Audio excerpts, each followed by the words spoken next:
¿Cómo es que, yo entiendo que esto es política y en política nosotros podemos ver al malo haciéndose bueno y al bueno haciéndose malo, pero eran tan fuertes las diferencias, o son tan fuertes las diferencias ideológicas entre los líderes de los dos partidos, entre Jaime Nebot y entre Rafael Correa, que pensamos que nunca esas dos tendencias iban a unirse. Hicieron ustedes una coalición. ¿Cómo pasó? Porque la gente no se va a tragar el cuento de decir, o que ustedes digan, lo hicimos por el bien del pueblo. Y puede ser que esa sea una razón valedera para que ustedes expliquen eso a la gente, ¿no? Lo hicimos para poder tener mayoría y, claro, poder tener decisión y poder hacer que los proyectos de ley pasen los que tengan que pasar, ¿no? Pero ¿cómo hicieron eso? Qué bestia, qué difícil y qué complicado, la verdad. Insisto, por las diferencias ideológicas, por las cosas e improperios que se lanzaron siempre Nebot y Correa. Qué difícil poder verlos hoy juntos. A ver, como te digo, no es que hubo un acuerdo formal, existieron coincidencias en estos 2 años con una serie de partidos y sí, en ciertas cosas, entre varias bancadas en donde tú veías un liderazgo quizás de UNES y del Partido Social Cristiano. Sí. Y otras haría un hecho para esta primera conversación que de alguna manera le dio un vuelco a la Asamblea, y es el caso de Yori.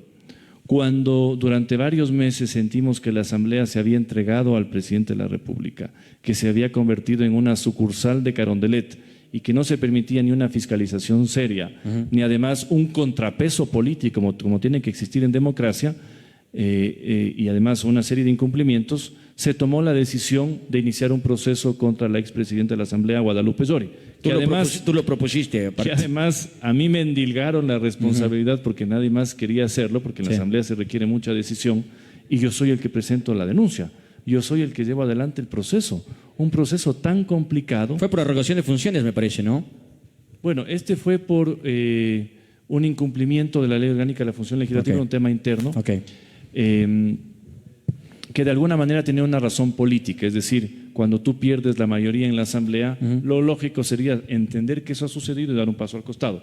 Pero aquí no solo vivimos la judicialización de la política, acuérdate tú, comenzaron a venir una cascada de decisiones judiciales, una cascada de intromisiones en ese entonces de la Judicatura, del Consejo de Participación, pero a todo eso logramos oponernos, superarlos, con hechos complicados, ¿no? Mucha gente no sabe, algunas personas de mi familia ni siquiera lo saben.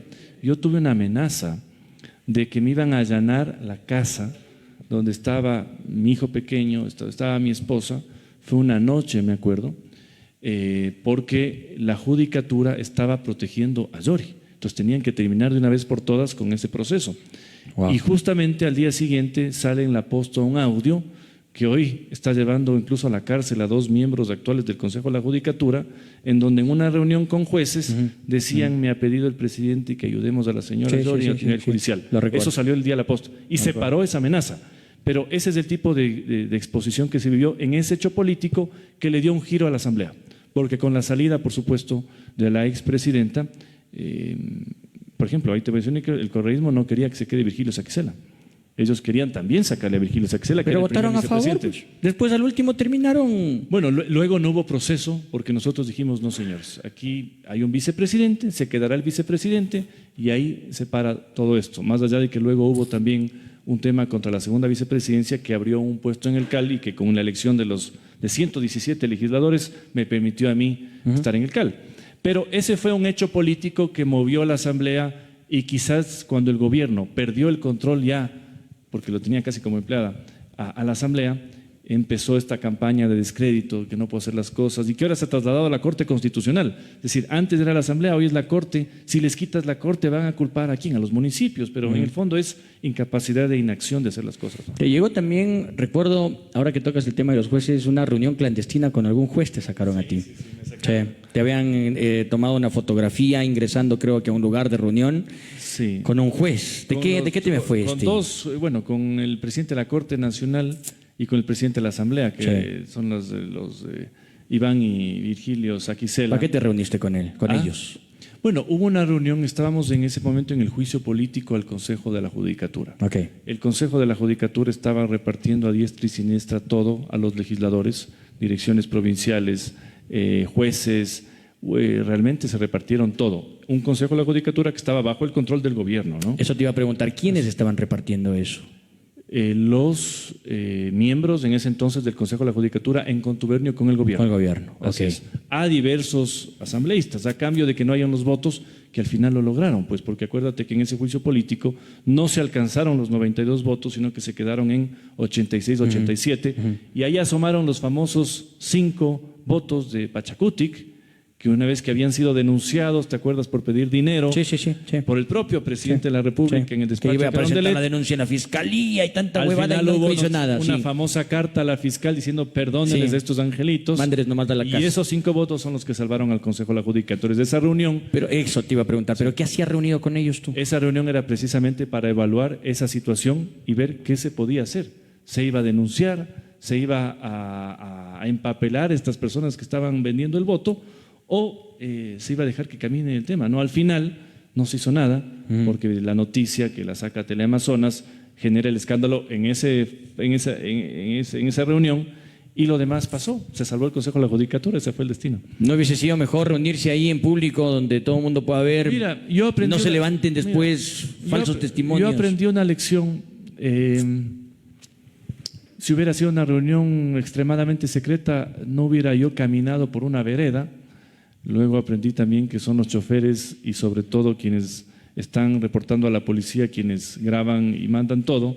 Y por ¿Choferes eso- de quiénes? ¿Ah? ¿Choferes de quiénes? De cualquier autoridad, porque si responden al mando policial, ahí se genera la primera investigación que conoce el ministro del Gobierno y el ministro del Interior.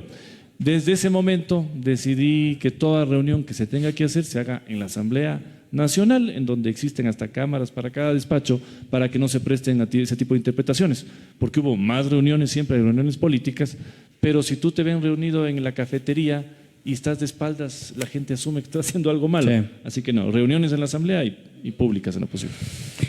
¿Y en este último juicio político qué pasó? ¿Cómo se armó todo? Ustedes ya se armaron todos otra vez con UNES, pues le dieron la presidencia otra vez a Saquicela, la primera vicepresidencia me acuerdo que fue Marcelo Holguín, si mal no estoy. Tú apareciste como un segundo vicepresidente, como miembro del CAL, y parece que todo estuvo, insisto, aunque no le guste a la mayoría de gente, señores, esto es política, y en política se tiene que cabildear, en política se tienen que llegar a acuerdos, ¿no? Pero cabildearon y las autoridades de control, en este caso de la Asamblea, me refiero específicamente a la Asamblea, a los que iban a gobernar durante estos dos últimos años, era precisamente esa coalición que le tenía ya con un dolor de cabeza al presidente de la República. Sin duda, es decir, bueno, siempre en democracia manda la mayoría, pero en este caso sí hubo una sorpresa que quizás pudo haber empujado con más fuerza la muerte cruzada, y fue una elección, acuérdate tú que había el asambleísta Vanegas que decía: no van a ganar, tenemos ahí al jefe de la bancada de gobierno, si tenemos la jugada maestra, no van a ganar nada. Y al final el presidente de la Asamblea eligen con 96, con 97, a mí con 100 votos, y un poco creo que eso determinó también la toma de decisión del presidente en el decreto muerte cruzada, que se dio posteriormente al juicio. Pero, ¿qué es la política en el fondo, no? La política, como la entiendo yo, es la gestión exitosa de las contradicciones. Por ejemplo, en mi votación de los 100 votos a la vicepresidencia, tú tienes 46, 47 de UNES, pero tienes 53 votos de otras bancadas, hasta de gente del gobierno. Todo eso de alguna manera explica cómo se pueden lograr puntos medios sin que eso haya significado que todos entraban incluso a la repartición de comisiones o más cosas, que es el derecho de cualquier legislador. Pero sí había una expectativa de: voy por este camino, no quiero ir por el camino que proponga el gobierno, que era Ricardo Vanegas a la presidencia de la Asamblea. Pero bueno, eso se dio. Estuvo también de por medio el juicio político, complicadísimo, y también creo que mi entrada como interpelante el día sábado, porque la elección fue un domingo, el día sábado cambió también la perspectiva del gobierno frente al juicio y dijo: creemos que esto va en serio. Pero ¿por qué tomamos la decisión? Es importante que sepan las personas que nos ven. Nosotros en 2 ocasiones previas hicimos una reflexión muy profunda en lo político y en lo jurídico, y no encontramos méritos ni razones para avanzar en la primera muerte cruzada que buscó la Asamblea. ¿Te acuerdas tú que se quedó sin los votos? Sí, sí. Y en el caso también de destitución por el caso Pandora En eso ustedes no Papers. apoyaron, ¿no? No apoyamos. Claro, sí. Nosotros determinamos la balanza para que no hayan los votos en Pandora Papers y en la primera muerte cruzada. Y me acuerdo, y te cuento esto como anécdota, el gobierno y el país estaba a la expectativa de qué hacía el Partido Social Cristiano en la muerte cruzada que inició la Asamblea hace meses. A nosotros nos tomó desde las 6 de la mañana de un viernes, hasta ahora me acuerdo, hasta las 12:30 que salió el comunicado, decir las razones por las que no íbamos a respaldar. Por supuesto, ¿qué te dicen en ese momento? Ustedes son gobiernistas, están gobernando con el gobierno, ¿qué cargos les habrán dado? En este tercer caso, y viendo lo que sucedía en las empresas públicas, la denuncia que saca La Posta, que además hasta ahora entiendo por ser premiada en el premio Gabo, y que terminó con prófugos a muchísimos miembros de las empresas públicas, vimos méritos, vimos razones políticas y por eso entramos en el juicio. Hablando de este tema de los acuerdos y desacuerdos y de quienes estaban a favor y no a favor del juicio político también, lógicamente cada persona tiene su pensamiento, su criterio y vota, a veces arriesgándose a favor de lo que uno piensa y no de lo que piensa a lo mejor la mayoría del bloque. Y eso, por ejemplo, le costó